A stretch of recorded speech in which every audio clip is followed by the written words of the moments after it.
Here are a couple of traversing truck loaders we put in from Stewart Glapat. Let's take a look at a few details here. Be sure to install your supports on the conveyor a few inches back so it's not in the way of your Z-track. We made the mistake of putting it closer. Here we skipped 3 holes and started the support on the 4th. You have 6-inch wide track near the dock doors, and then 2 3-inch tracks with a 7/8 groove and a Z-track for the hold down for the bracket on the back of the truck loader. When laying out the track, you have to maintain that 7/8 gap. So you're gonna have to check if some of these tracks are warped. One of them was warped here, so we anchored the one side down and then we clamped off of it. If it's bowing in, just flip the track around so it's bowing out. It's easier to clamp than to push apart. These tracks are a little annoying to get just right since the holes aren't oversized.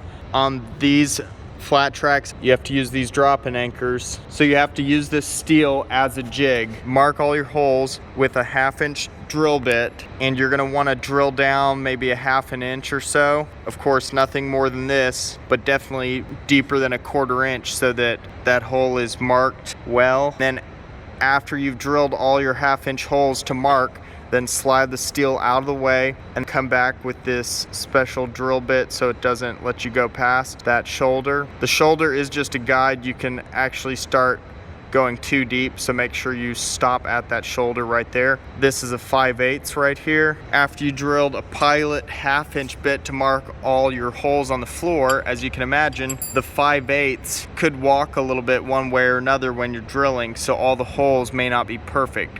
That's where you come into a nightmare if you put the track back on and you can't get your cap screws to screw in because all the holes are off a 1/16. So to be a little more accurate when drilling holes, you need to have 2 vertical lasers set up to help guide your hammer drill, because if you drill those holes at a slight angle, imagine your cap screw trying to go through that 3/4 inch orange plate at an angle and then line up to the hole. It's not going to work. So your holes need to be perfectly vertical. So again, lay down the track, pre-drill with 1/2-inch drill bit about a 1/2 inch deep. Once they're all marked, move the steel out of the way, come back with this drill bit, drop your anchors in, then hammer them down, then put the steel back over. And if they don't line up, we were able to get away with using a tap so that it got started in the drop anchor, but then really what the tap was doing was carving out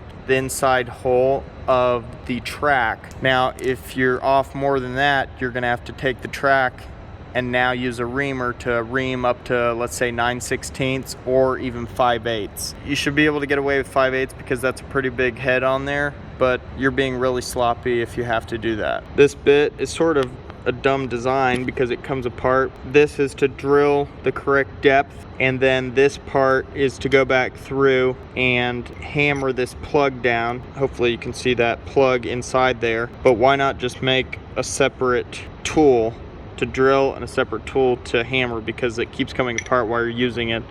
It's really silly. Hilty, why? If you have some play on where you can put your tracks, try to stay over 3 inches, because even 3 inches away, we're having that drop-in anchor split the concrete when you set it. It's not a big deal here because we have a couple more at this end, plus the truck loader's just pushing down. Now this Z-track in the back, these also aren't oversized holes. You're gonna be using 1/2-inch epoxy anchors. So again, you got to lay out your track, drill with a 1/2-inch drill bit to mark all your holes, go down about a 1/2 inch or so, then move your track out of the way, and then come back and drill with a 9/16 drill bit. And it's oversized because you're going to be using this HY 200 Hilti 2-part epoxy. You can't drill through the concrete because if you drill down to the ground, then your epoxy can seep out the bottom below the concrete pad. So the minimum was 4 1/4 to drill down into the concrete for these.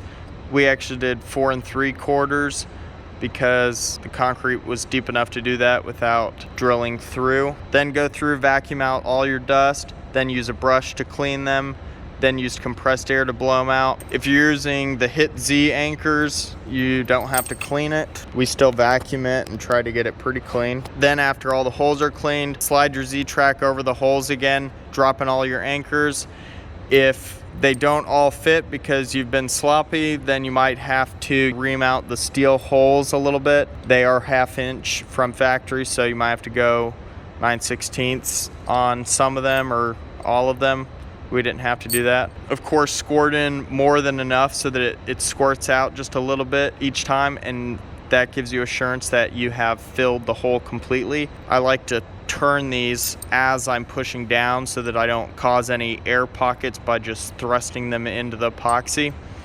So let's say there's a 1/4 inch gap between the track and the concrete, and you're putting epoxy, and that means it's going to overflow between the track and the concrete, and you don't want that, because then when you try to tighten it down later, there's epoxy underneath the track preventing you from tightening down to the floor. So have somebody with a putty knife for any gaps to clean out the epoxy that's seeped under, and that way it'll be all clean under there, and after the epoxy set you can tighten down and it pulls the track flat to the concrete. To hold this Z-track up, we just used some blocks of 2x4 we cut to rest underneath here and hold it up while we're working. If you fall close to a relief cut, you can do what we did here and drill out another hole so that you're not near the crack, and then chamfer it. We didn't have a 7/8 chamfer, so we used a 3/4 and just ground down the bolt a little bit. You're gonna have some of these cap screws that aren't perfectly flush with the track.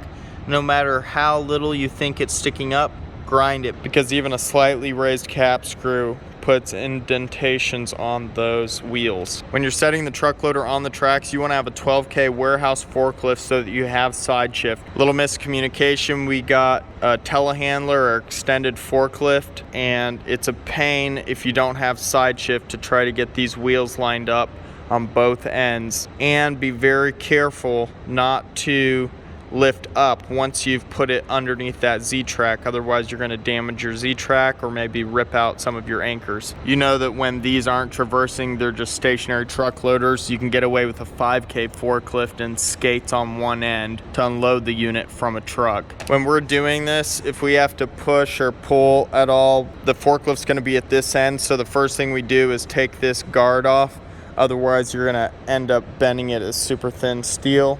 And then we put a board, or even better, a wide pallet between the truck loader and the forklift so that we don't damage anything. Because you probably are going to have a sling that's around the truck loader, and the forks will be up here holding the sling.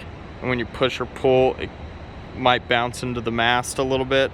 So that pallet is a nice dampener. When you're placing the unit on the tracks, you're going to want to take this guard off and take the chain off this drive roller so that it's freewheeling. That way you're not damaging the drive while you're trying to push it on. You should be lifting it on, but at one point or another, you're probably gonna have one side set and trying to straighten it by pushing the other end. For shipping, they strap the telescoping part of the unit, so you gotta cut those steel straps before using it. If you have 2 pieces of track or more, you might have to grind the seams down so that the track goes from one to the next without marring up the wheels. So that's all I wanted to tell you for now. Of course, there's a lot more detail to installing these. You'll have to read the manual and look at Stewart Glapat's drawings, but I just wanted to give you an idea of what to look out for. Coming together for the first time ever, Milwaukee, Hilti, and DeWalt. And they're getting along.